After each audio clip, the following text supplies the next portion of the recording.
Okay. Well, Mike, just for starters, what do you feel like your mindset, your team's mindset is going into this tournament, being, and their expectations? We just talked about it, so I can give you a really good answer.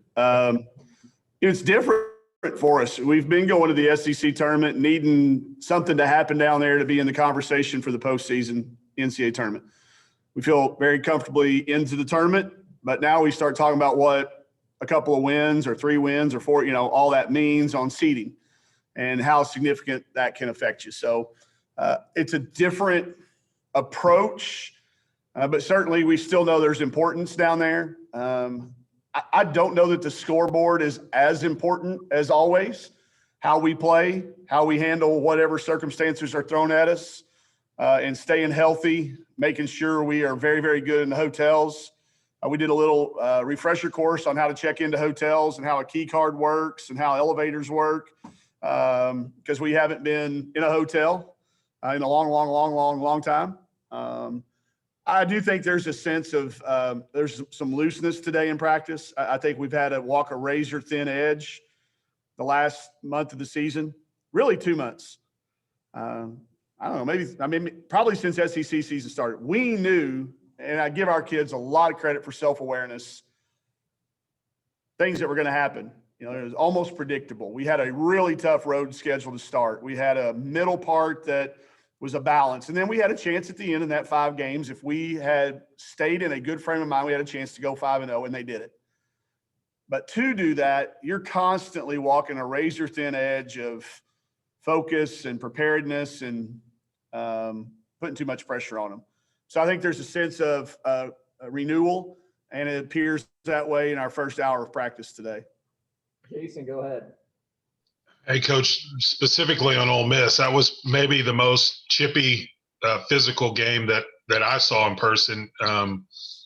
Just the thoughts on playing them first game and what you remember from that game and what it could be in the tournament. Probably would have been if you got your choice of who you'd like to draw on, that's not the one. I think they're playing really well. I think they are starting to peak at the right time, obviously with their performance. I thought they played well against us, and I think they've played well in all those games since. We're so close. We've recruited so many kids against each other.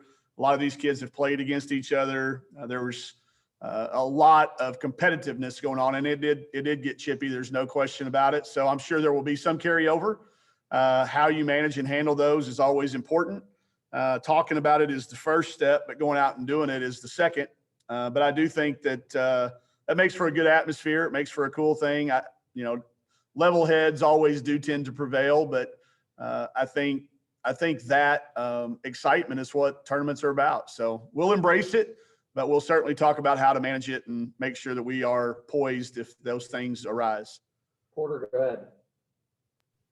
Coach, leading into this SEC tournament, do you think there's more or less pressure knowing that you've pretty much got a seed locked in the NCAA tournament?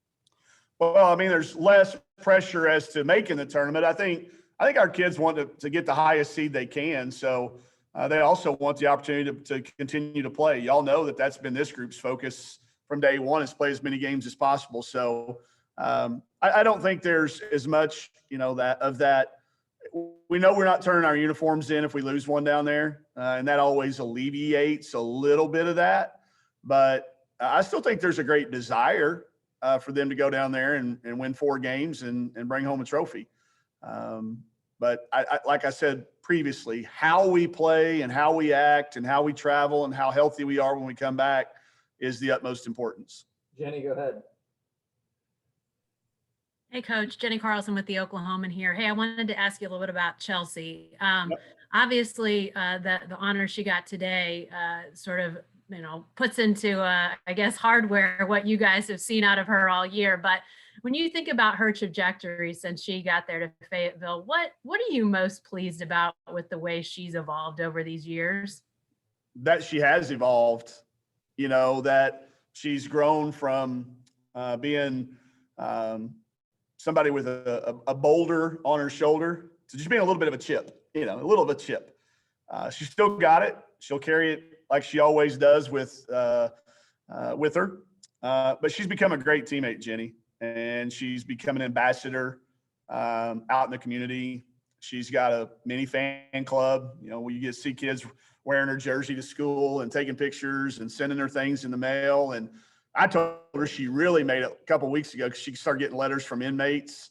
When you start doing that, just, randomly, that's always been a sign of you've hit the big time when those start coming in. So we had a good chuckle about that. But she's just the evolution that you talk about. She's gone from being somebody that we counted on to, do a lot of our scoring to now defend the other team's, second best perimeter defender, get us some rebounds, carry the load off the court with marketing and branding.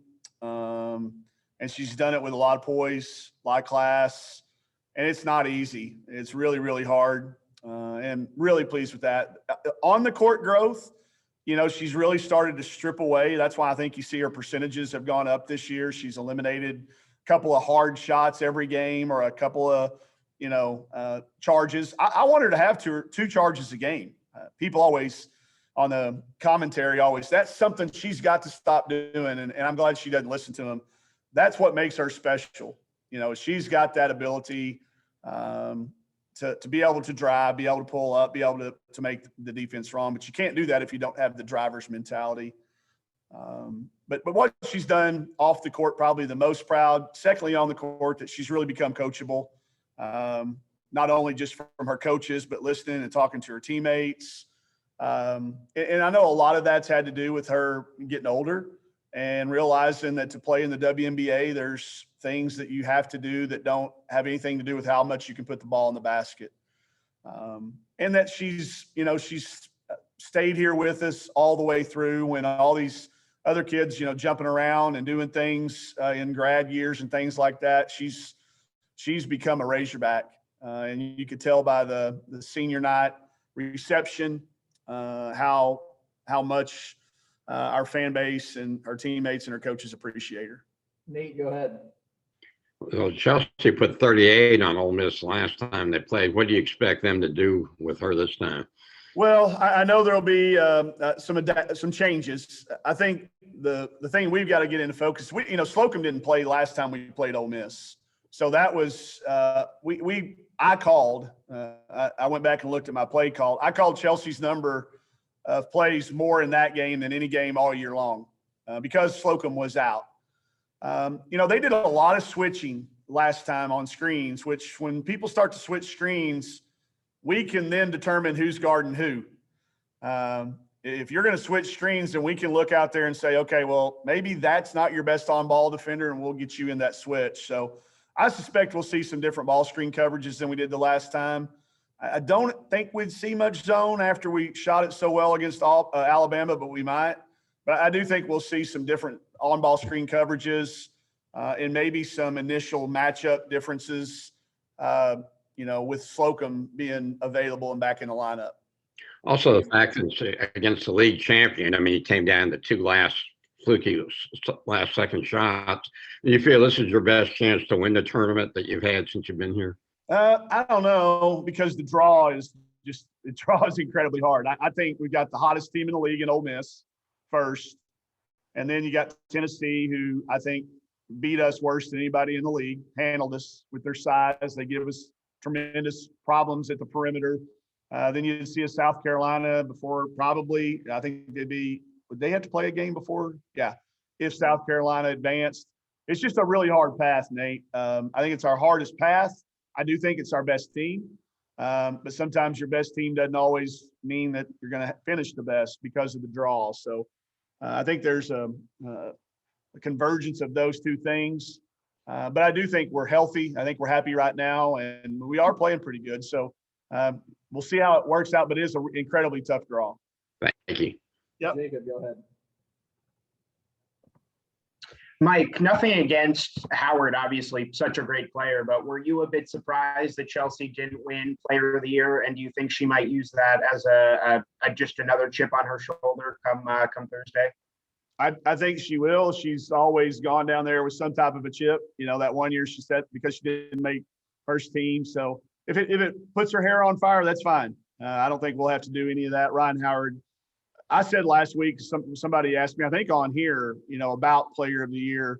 The way that we do our voting in our league, I knew it was going to be incredibly hard for her to be player of the year. Absolutely. There's so many deserve. And this year, more than ever, we had a lot of nominees. A lot of years it's just an either or. But this year, that list was pretty long. So, and then when, our ballots are not public, they're just coaches putting them in. So you never know how that goes. But I don't think it's a slight. I hope she doesn't take it as that. But if it puts a chip on her shoulder, that's okay. Today's National Sportsmanship Day, so I'm going to be very I'll have some facts out tomorrow that would help my case for pleading for my player and defending my player. Those will come out later, but not on National Sportsmanship Day. But Ryan Howard, Joni, obviously a great coach and a great friend of mine. I'm really happy for her. All the players that won their individual awards. I will tell you this, it was the most incredibly tough picking of the 16 that I've ever had to do. Picking 16 players to nominate, or 8 and 8. And then it was the other side of that. I had a hard time finding 8 freshmen. Our league is dominated by upperclassmen, so there were a few obvious freshmen. And then after that, it was I had to do some digging to see who was involved there. We had a lot of good scholar athletes too. Did Sierra Johnson win that one?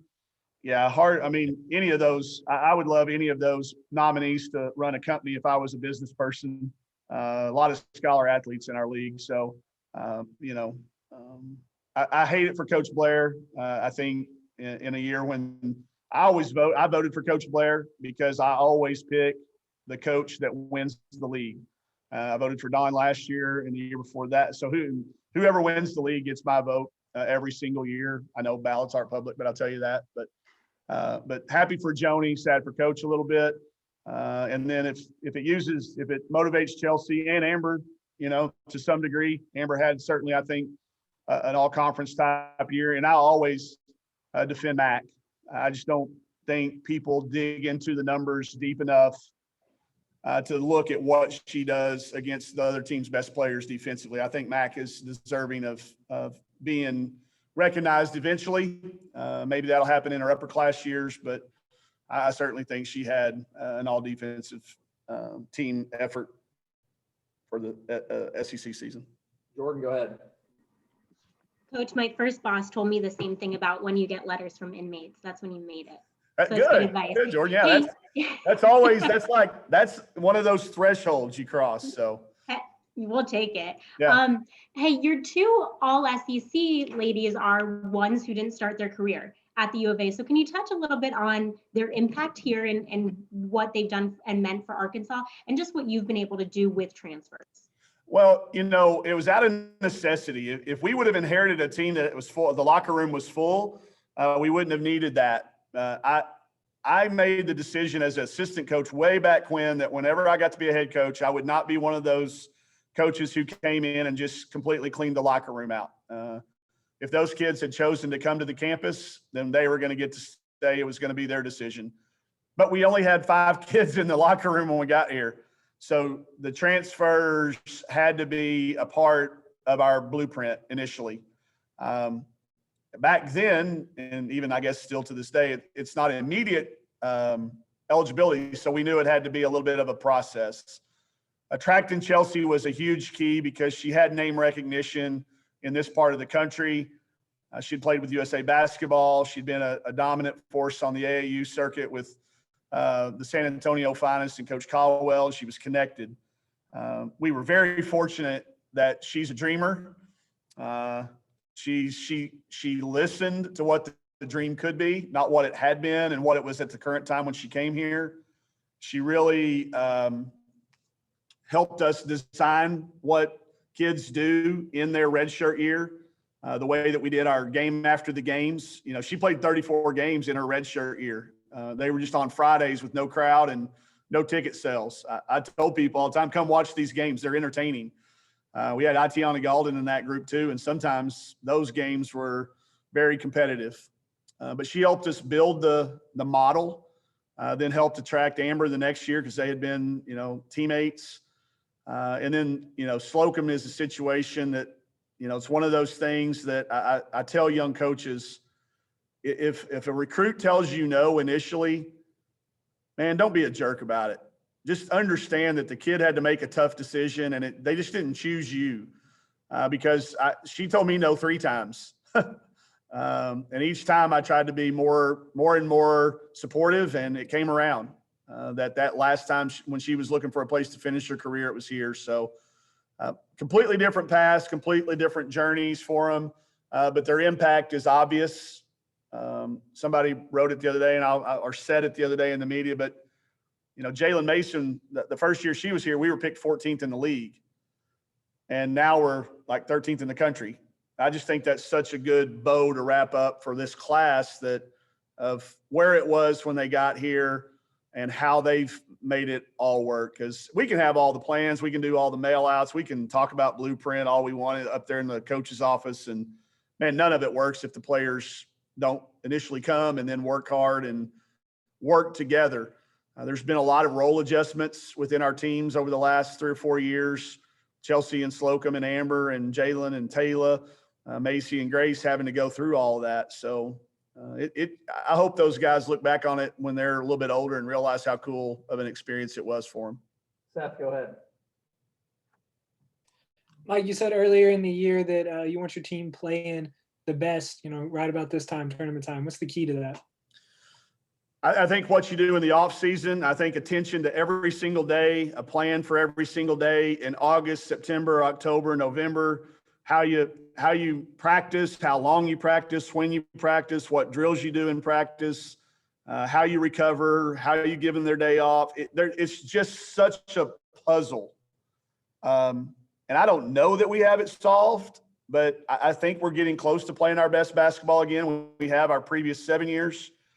But I just think it's a lot of attention to detail along the way, sticking to it through the highs and the lows. Not, if you play bad, not all of a sudden, oh, we got to have a 4-hour practice. I think you've got to be really, really consistent with that.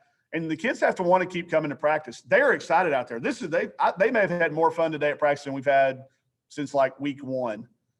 And if it's not that way, if they don't want to come to practice, if they get happy when you give them a day off, that's always a sign for me. I always like, hey, we're going to stop a little. They're like, no, coach, we need to practice. That's a great sign. So I think it's just a lot of people. It's our strength and conditioning coaches working with our medical staff and our athletic trainers. It's our nutritionists. It's our coaches. It's the players, all understanding that this time less is more. We've had an extra day off every week in February. They've had 2 days off instead of 1. Some people think that means we're not working hard, which is the furthest thing that can be from the truth. But I do think having your game legs at game time is the most important thing we can do as a coaching staff. Porter, go ahead. Coach, you're talking about earlier how the players have evolved, and I want to talk about McKenzie Daniels and how she's evolved this year. Last year, kind of being a freshman scoring threat, and then this year having to kind of replace, Lex and IT. So talk about her growth this year and really being that floor general. It started in the summer, when IT made the decision to transfer. I think Michaela knew that some of that load would fall on her shoulders with the even with Slocum coming in. At that time, we had Alana Eaton in the mix. So it looked like Slocum and she were going to have some minutes at the point. And but then when Alana went down, I think that was the big shot that, hey, Mac, you've got to carry some of this scoring load too. And you're not the 4th option or the 4th of this. Don't let anybody convince you of that. You are an option. It just depends on how the defenders guard you. So she had to add this, shooting behind the screen. She's always been a scorer's mentality.